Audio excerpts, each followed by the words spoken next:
अस्सलाम वालेकुम दोस्तों, ये कहानी शुरू होती है 12 और 13 जून की दरमियानी शब से, जब ईरान के मुख्तलिफ शहरों में जोरदार धमाकों की आवाजें सुनाई देती है। और ये धमाके किसी हादसे की वजह से नहीं थे, बल्कि ये इसराइल की जानिब से ईरान पर एक खतरनाक हमला होता है। इस हमले में ईरान की जौहरी तनसीबात को निशाना बनाया जाता है और साथ में ईरान की टॉप मिलिट्री लीडरशिप और एटमी साइंसदान भी इस हमले का निशाना बन जाते हैं। ये हमला सिर्फ ईरान पर नहीं था, बल्कि सुकून, इस्तेहकाम और पूरी दुनिया की अमन पर था। सुबह होते ही तेहरान से इंतकाम की बू आ रही होती है और ईरान की IRG से ऐलान करती है कि हमारा जवाब भी जल्द आएगा और वो तारीख में लिखा जाएगा। और फिर उसकी अगली रात ही ईरान की जानिब से इसराइल पर जवाबी हमले शुरू हो जाते हैं। इसराइल ईरान पर हमला क्यों करता है और उसके जवाब में ईरान का रद्दअमल क्या होता है? अमेरिका समेत सारी दुनिया इस सूरत हाल को कैसे देखती है और आगे क्या होने वाला है? क्या वाकई दुनिया एक और आलमी जंग की जानिब बढ़ रही है? आइए जानते हैं सब कुछ आज की इस वीडियो में।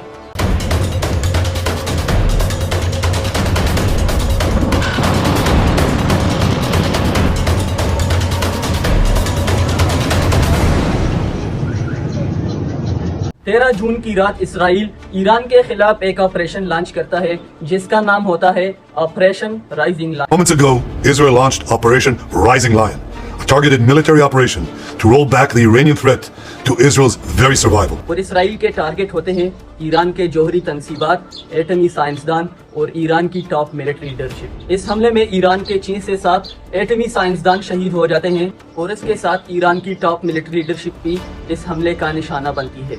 इसराइल अचानक ही हमला कर देता है जिसकी किसी को भी खबर नहीं होती, हत्ता कि ईरान भी इस हमले से बेखबर रहता है। इस हमले की सिर्फ एक ही मुल्क को खबर थी, जिसका नाम है अमेरिका। जाहिर सी बात है, अमेरिका के बगैर इसराइल कोई भी कदम नहीं उठाता। सुबह होते ही इसराइल ऐलान करता है कि हमने ईरान के जौहरी तनसीबात को निशाना बनाया है, क्योंकि ईरान बहुत जल्द ही एटमी हथियार हासिल करने वाला था।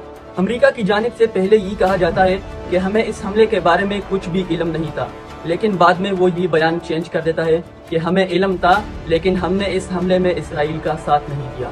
ईरान की जानिब से इस हमले के खिलाफ एक सख्त रद्दअमल सामने आता है। ईरान कहता है कि ये जंग इसराइल ने शुरू की है और अब हम इसको खत्म करेंगे। दुनिया के बहुत सारे ममालिक की जानिब से इसराइली हमले की मजम्मत की जाती है और ये कहा जाता है कि ये ईरान की सालमियत पर हमला है। इस हमले की अगली रात ईरान इसराइल पर हमला आवर हो जाता है और मुख्तलिफ किस्म के ड्रोन और मिसाइल के साथ इसराइल पर हमला कर देता है।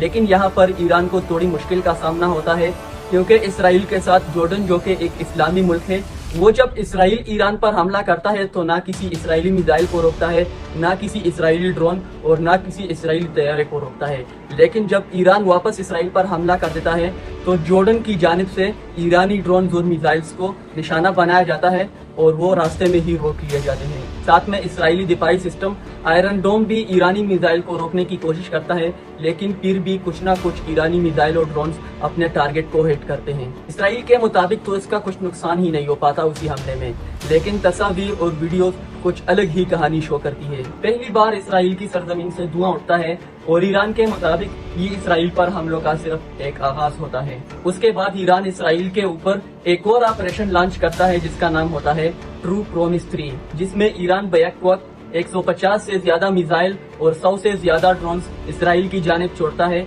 और मुख्तलिफ इलाकों पर अटैक करता है, जिसमें बहुत सारे मिसाइल और ड्रोन अपने टारगेट को हिट करते हैं, यानी इसराइल का आयरन डोम फेल हो जाता है। इसराइल के ईरान पर हमलों के पीछे दो ही मकासद हो सकते हैं, एक तो ईरान को जौहरी हथियारों की हुसूल से रोकना और दूसरा ईरान में रिजीम चेंज यानी हुकूमत का तख्ता उलटना। इसराइल चाहता है कि ईरान में भी एक ऐसी हुकूमत हो जो कि एक तरह से हमारी गुलाम हो, जिस तरह से जॉर्डन, इराक और लेबनान वगैरह में है। बहुत सारे लोगों का यही ख्याल था कि हालिया पाक भारत जंग की तरह ये जंग भी 2 से 3 दिनों में रुक जाएगी, लेकिन ईरान इस जंग को रोकने का नाम ही नहीं ले रहा और वो बार बार यही कहता है कि इसराइल का नाम व निशान जब तक नहीं मिटाएंगे ये जंग खत्म नहीं होगी। जाहिर सी बात है, ईरान यही समझता है कि अगर अभी हमने इसराइल को कुछ नहीं कहा तो दोबारा से ये हम पर इससे ज्यादा ताकत के साथ हमला करेगा। अमेरिकी सदर डोनाल्ड ट्रंप तो पूरी तरह से ही इसराइल के सपोर्ट में खड़ा है और बार बार ईरान को वार्निंग देता है कि ये जंग खत्म करो। कभी कहता है कि इसराइल और ईरान को डील करनी ही होगी, क्योंकि इसके अलावा ईरान के पास कोई दूसरा रास्ता ही नहीं है, वरना फिर ईरान में कुछ भी नहीं बचेगा। امریکی صدر ڈونلڈ ٹرمپ کو یہ ڈیل اب کیوں یاد آ گئی؟ اس کو یہ ڈیل تب کیوں یاد نہیں تھی جب اسرائیل ایران پر حملہ کر رہا تھا اور اس میں امریکہ کی مرضی شامل تھی؟ جب اسرائیل غزہ کو تباہ و برباد کر رہا تھا تو اس وقت امریکی صدر نے کیوں کچھ نہیں کہا؟ امریکہ کے خیال میں اسرائیل سب کچھ کرے گا لیکن دوسرے ممالک اس کو کچھ نہیں کہیں گے۔ ایران اور اسرائیل کی اس جنگ کی کہانی تو بہت لمبی ہے، ہر گھنٹے کچھ نہ کچھ ہو جاتا ہے، لیکن ایک سوال جو تقریباً ہر کسی کے مائنڈ میں موجود ہے کہ آخر یہ جنگ کب رکے گی، کس طرح اس کا اختتام ہوگا؟ ابھی تو یہ جنگ صرف ان دو ممالک کے درمیان جاری ہے، پیچھے سے دونوں ممالک کو کوئی نہ کوئی سپورٹ کر رہا ہے، لیکن حقیقت میں ابھی تک کوئی تیسرے ملک نے اس جنگ میں انٹرفیرنس نہیں کی۔ امریکہ اور یورپ کے بہت سارے ممالک اس جنگ میں اسرائیل کی جانب کھڑے ہیں کیونکہ وہ ایران کو اپنے لیے خطرہ سمجھتے ہیں، جبکہ مسلم دنیا کے بہت سارے ممالک ایران کے ساتھ سپورٹ میں کھڑے ہیں۔ اگر ایک چھوٹی سی غلطی سے کسی تیسرے ملک نے اس جنگ میں انٹرفیرنس کی تو یہ جنگ ایک عالمی جنگ میں بدل سکتی ہے اور ایک تیسری جنگ عظیم کی شروعات ہو سکتی ہے۔ ظاہر سی بات ہے جنگ اچھی چیز نہیں ہوتی اور جنگ سے کچھ نہیں حاصل ہوتا بلکہ امن سے حاصل ہوتا ہے، لیکن اسرائیل کو یہ سبق سکھانا ضروری تھا۔ بہت سارے ممالک پر اسرائیل نے اپنی داغ پٹائی ہوئی ہے، غزہ کو اس نے تباہ و برباد کر دیا، فلسطین کو تباہ و برباد کر دیا، کسی نے کچھ نہیں کہا۔ ابھی انہوں نے ایران پہ اٹیک کر دیا، اگر ایران نے ابھی اس کو کچھ نہیں کہا تو پھر کسی تیسرے ملک کی باری ہوگی، پھر کسی چوتھے ملک کی باری ہوگی۔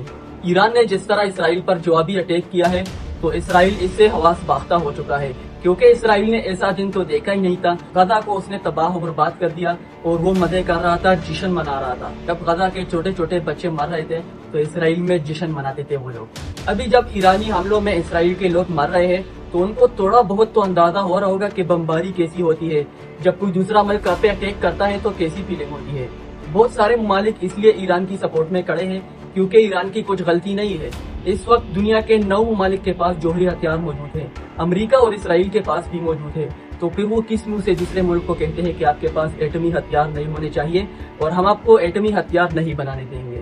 لیکن بات صرف جوہری ہتھیاروں کی نہیں ہے، بات ایرانی حکومت کو ختم کرنے کی بھی ہے، کیونکہ اسرائیلی وزیر اعظم نیتن یاہو نے خود بیان دیا ہے کہ ایران کی عوام ہم آپ کے ساتھ ہے، آپ ایک بہادر قوم ہو، ہماری لڑائی آپ کے ساتھ نہیں ہے، ہماری لڑائی جو اس وقت جو حکومت آپ پہ قابض ہے ہماری لڑائی اس کے ساتھ ہے، آپ اس کے خلاف اٹھ کھڑے ہو تو ہم آپ کو کچھ نہیں کہیں گے۔ امریکہ تو اسرائیل کے ساتھ کھڑا ہی ہے لیکن ظاہری طور پر وہ ابھی اس جنگ میں شامل نہیں ہے، اگر وہ اس جنگ میں شامل ہوتا ہے تو پھر ظاہر سی بات ہے چین اور رشیا بھی ایران کی سپورٹ میں سامنے آئیں گے، تو پھر یہ جنگ تیسری جنگ عظیم میں تبدیل ہو سکتی ہے۔